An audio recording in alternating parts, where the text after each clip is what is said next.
आशा करता हूं आप सब बहुत अच्छे होंगे। मेरा नाम है सिद्धांत अग्निहोत्री। स्टडी ग्लोस पे आपका बहुत बहुत स्वागत है। एक डैम सबकी प्यास बुझा देगा। दिल्ली में वाटर क्राइसिस है, हम देख ही सकते हैं, लेकिन हम बात करेंगे आज रेणुका डैम की।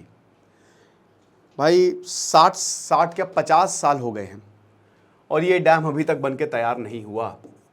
अब ऐसा बोला जा रहा है कि अगर आज कंस्ट्रक्शन शुरू होता है तो 2032 तक ये डैम दिल्ली की सारी प्रॉब्लम जो है वो मिटा देगा। अब आपको देखिए, मैंने लेक्चर लिया था दिल्ली का पानी कहाँ से आता है, दिल्ली जल बोर्ड पे, अभी 3 दिन पहले दिल्ली वाटर क्राइसिस पे।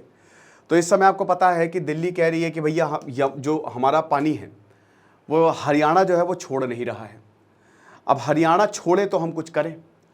और आपको बता दूं कि लीगल बैटल हरियाणा, हिमाचल प्रदेश, राजस्थान, इन सबके साथ एक लीगल बैटल में है दिल्ली कि भैया हमको पानी तो दो, पानी नहीं दोगे तो हम क्या करेंगे, हम कहां जाएंगे।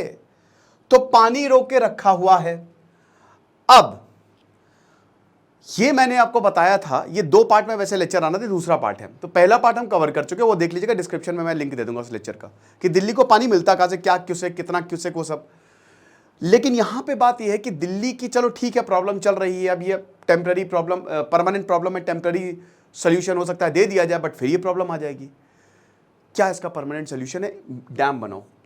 मुझे पता है डैम के कंसीक्वेंस भी होते हैं। तो रेणुका डैम की बात हुई है। अब एक जो गिरी रिवर है, हिमाचल प्रदेश में बहती है। ये गिरी रिवर एक पेरिनियल रिवर है। पेरिनियल रिवर क्या होता है? जिसमें सालों साल पानी रहेगा। एग्जाम्पल के तौर पे जैसे जो हमारी पेनिनसुलर रिवर है, मतलब जो हमारी साउथ वाली रिवर है, उसमें बारिश में तो पानी रहता है खूब, लेकिन गर्मियों में सूख जाती है। वो गर्मियों में बहुत कम पानी रहता है। जब बारिश होती है तो खूब पानी रहेगा। लेकिन जो हिमालयन रिवर सिस्टम, जो हिमालय से नदियां निकलती हैं, उसमें बारिश में तो पानी रहेगा ही रहेगा, लेकिन गर्मियों में भी ग्लेशियर पिघल के उसमें पानी देता रहेगा। तो वो सालों साल चलेंगी। यानी कि गिरी में आपको पानी की कमी देखने को नहीं मिलेगी। हिमाचल प्रदेश में है तो ये लगातार पानी यहां से आता रहता है। कहां से आता है?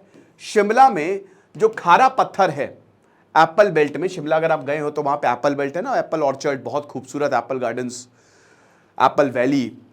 तो शिमला में ये जो खारा पत्थर है, यहां पे जो स्प्रिंग्स है वो लगातार इस नदी को पानी देते रहते हैं। पेरिनियल रिवर है, 150 किलोमीटर लंबी है, ये 150 किलोमीटर तक चलती है। और उसके बाद रेणुका लेक जो सिरमौर डिस्ट्रिक्ट में पड़ती है, उसको भी ये पानी देती है। रेणुका लेक को भी पानी देती है। और उसके बाद फिर ये यमुना को ज्वाइन कर लेती है। यानी कि एक तरीके से यमुना जो कि दिल्ली में भी फिर आती है। तो ये जो नदी है ये एक बहुत ही इंपॉर्टेंट सोर्स है यमुना का। समर और विंटर फ्लो जो है बहुत मुश्किल हो जाएगा, क्योंकि देखिए दिल्ली की पानी की डिमांड लगातार बढ़ती जा रही है। तो समर और विंटर फ्लो में आप कुछ नहीं कर सकते, लेकिन हाँ मॉनसून में बहुत जबरदस्त ये नदी जो है ना कमाली कर देती है। अब देखिए, आपको स्ट्रैटेजिक डैम्स बनाने होंगे। जैसे हिमाचल प्रदेश में पिछली बार बाढ़ आई, अब उस पानी को अगर आप कहीं डाइवर्ट कर दो, रिजर्वॉयर में स्टोर कर लो। डैम क्या करता है? डैम का मेन मकसद क्या है? डैम का मेन मकसद यही है कि पानी को कंट्रोल करना। डैम का मेन मकसद यही है कि पानी को क्या करता है, वो रिजर्वॉयर बने होते हैं, वो पानी को स्टोर करता है। बहुत सारा पानी आ गया तो उसमें स्टोर हो जाएगा रिजर्वॉयर में। जैसे बाल्टी होती है ना, बाल्टी छोड़िए, टब होता है, बहुत बड़ा सा टब। आप क्या करते हो, बहुत ज्यादा पानी आ जाता है तो टब में स्टोर हो जाता है, जब आपको जरूरत होती है तो निकाल लेते हो। तो ये डैम वही काम करता है। हाइड्रो इलेक्ट्रिसिटी जनरेट करता है डैम। बहुत तेज पानी जाता है, टरबाइन घूमता है, इलेक्ट्रिसिटी जनरेट होती है। किसानों की एग्रीकल्चर को ये मदद करता है। लेकिन इसके देखिए क्या होता है, जब पानी छोड़ा जाता है तो आसपास के गांव भी डूब जाते हैं।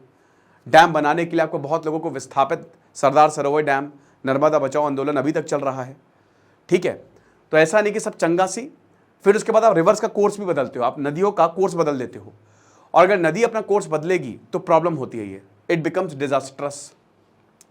तो अब पिछले साल जो फ्लड्स आए थे, 32 लाख लीटर्स वाटर एक सेकेंड में, 32 लाख लीटर वाटर, आप समझ सकते हो ये डिस्चार्ज हुआ था। 1978 में 85 लाख लीटर्स पर सेकेंड। अब आप देखो, इतना पानी जो है वो वेस्ट हो रहा है, ये जा रहा है। अब इस पानी को आप स्टोर कर लो, कितना अच्छा रहेगा। इस पानी को स्टोर करके आप, क्योंकि दिल्ली में वाटर, बहुत जगह वाटर, शिमला में वाटर क्राइसिस है, तो पानी को स्टोर कर लो। डैम इस मॉनसून वाटर को स्टोर कर सकता है और उसके बाद दिल्ली को ये सप्लाई कर सकता है। लेकिन मैंने वही बताया ना कि प्रॉब्लम बहुत ज्यादा है भारत में भैया। रेणुका डैम की बात तो हुई है, डिपार्टमेंट ने बोला कि ददाहू पे रेणुका लेक पे 140 मीटर डैम बनाओ, ऊंचा डैम बनाओ, इतना बड़ा डैम बनाओ और उसके बाद 40 मेगावाट इलेक्ट्रिसिटी भी जनरेट करेगा।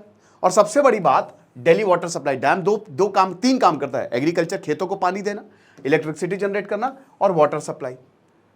लेकिन 1993 से लेकर अभी तक स्टेट इलेक्ट्रिसिटी बोर्ड कुछ नहीं, घंटा कुछ उखाड़ा है, ये पड़ा हुआ है ऐसे ही।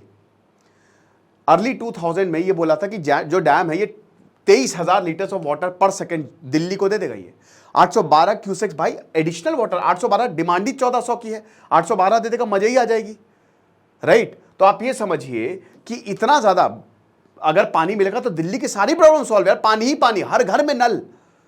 लोगों को जो बस्तियां हैं दिल्ली में, इधर जाना पड़ता है उधर जाना पड़ता है, टैंकर का एक हफ्ते वेट करना पड़ता है, जल माफिया काम कर रहा है वहां पे। अभी डैम 20 साल, देखिए 1944 से वैसे प्रोजेक्ट शुरू हुआ था, 1978 से काम शुरू हुआ, 1993 में इसको बल मिला, लेकिन दोस्तों 20 साल हो गए, 20 साल के 30 साल हो गए, अभी तक इसका काम जो है वो पूरा ही नहीं हो पाया। दिल्ली की जो पॉपुलेशन 2001 में 1.4 करोड़ थी, 2011 में 1.7 करोड़ और 2036 में 2.7 करोड़ हो जाएगी, समझ रहे हो। अभी 1.9 या 2 करोड़ के आसपास पॉपुलेशन होगी दिल्ली की, लेकिन पानी उनका और कम होता जा रहा है। 1942 में पंजाब सरकार ने बोला कि गिरी पावर जनरेशन बहुत अच्छा खासा, ये जो लेक है ना सिरमौर में, ये रिवर जो ये सप्लाई करती है, लगातार पानी देती है रेणुका को, तो ये अच्छा खासा सोर्स है भाई, स्लोप से आ रही है, बढ़िया पावर जनरेट हो सकती है। 1944 में डॉक्टर JL सैवेज ने बोला कि हाँ स्टडी करो। 1962 में पंजाब, उस समय पंजाब, हिमाचल, हरियाणा सब एक ही साथ थे, ठीक है ना। तो जब डिवाइड नहीं हुआ था ये, तो पंजाब ने बोला कि हाँ भैया 120 मीटर डैम जो है वो बनाओ। फिर डिवाइड हो गया, हिमाचल अलग हो गया, पंजाब हरियाणा सब अलग। 1976 में बोला, हिमाचल प्रदेश इंजीनियर ने बोला कि हाँ भैया 140 मीटर का डैम होना चाहिए। 1993 में यहाँ पे जो Himachal Pradesh state electricity board है उसने रिपोर्ट सबमिट की, बोला कि देखिए हिमाचल प्रदेश तो ठीक है, अरे थोड़ा पानी दिल्ली को भी दे दो महाशय, इतना पानी करेंगे क्या, दिल्ली में भी वाटर क्राइसिस होते हैं, दिल्ली को भी अच्छा खासा पानी मिलेगा, क्योंकि गिरी अल्टीमेटली यमुना रिवर को ही ज्वाइन करती है। 2000 में बोला हाँ हाँ बिल्कुल सही बात है, वेरी गुड, ये 2000 में एक्सेप्ट कर लिया गया रिपोर्ट। 2008, अब देखिए, अब दिल्ली और हरियाणा बोलते हैं पैसा लो, लैंड एक्वायर करो, ठीक है, लैंड एक्विजिशन चाहिए ना डैम बनाने के लिए। 2009 में एक इसको बहुत इंपॉर्टेंट नेशनल इंपॉर्टेंस का प्रोजेक्ट है, ये आप देख सकते हो, 3,500, फिर उसके बाद 2016 में 4.5 और यहां पे 2018 में 7। तो इतना ज्यादा प्रोजेक्ट जो है पिछले 9 साल में जो कॉस्ट है वो डबल होती गई। अब 2 मेजर हर्टल, सबसे पहले क्या कि भैया कोई एग्रीमेंट ही नहीं है। दिल्ली, हरियाणा, राजस्थान, यूपी, हिमाचल प्रदेश, उत्तराखंड में इशू 2019 में रिजॉल्व किया गया, जब बोला कि हाँ ठीक है हम एग्रीमेंट साइन करते हैं। इतने समय से कोई एग्रीमेंट ही नहीं किया जाता। अरे यार ये भारत है, आप समझो कि यहां लोग अपने आपस में ही लड़े मरे हैं। तो यहां 2019 में जाके मेमोरेंडम ऑफ अंडरस्टैंडिंग साइन किया रिगार्डिंग इस डैम। 2021 में cabinet committee of economic affairs ने सेंट्रल फंडिंग इसमें अप्रूव की और फाउंडेशन 27 दिसंबर 2021 को रखा कि अब डैम बनना शुरू होगा। अब दूसरा डैम का जो रिजर्वायर है ये बहुत सारे फॉरेस्ट एरिया को अपनी चपेट में ले लेगा। ये डैम की दिक्कत रहती है कि जब डैम बनता है तो अगल बगल के एरिया विस्थापित होते हैं, बहुत लोगों को चलो बेटा लैंड एक्वायर करते हैं, कहीं और निकलो। दूसरा पॉइंट, भैया जंगलों के पास है ये डैम, नदी को भी डाइवर्ट कर रहे हो तो अगल बगल के एरिया डूब जाते हैं। तो यहां पे HPPCL बोलता है कि भैया कॉम्पनसेटरी एफोरेस्टेशन देना पड़ेगा, मतलब जितना एरिया डूबेगा आप 2 गुना पैसा दीजिए। वाटर शेयरिंग आप देख सकते हैं 6% है दिल्ली, राजस्थान 9.3, यूपी, उत्तराखंड, या आराम से आप पॉज करके देख लीजिएगा कि इसको कितना पैसा मिला है। लेकिन बात यह है कि इतना पैसा देगा कौन, तो ये सब है। अब इसी वजह से ये प्रोजेक्ट जो है वो रुका हुआ है। अब यहां पे 2021 में फाउंडेशन स्टोन हो गया फाइनली। अब अगर आज इस साल डैम का कंस्ट्रक्शन शुरू होता है, जो कि हो ही जाना चाहिए, तो 2032 तक इसको खत्म करने में लगेंगे। अगर मान लीजिए कि नवंबर दिसंबर से ये शुरू होता है तो जनवरी 2030 तक लग जाएंगे।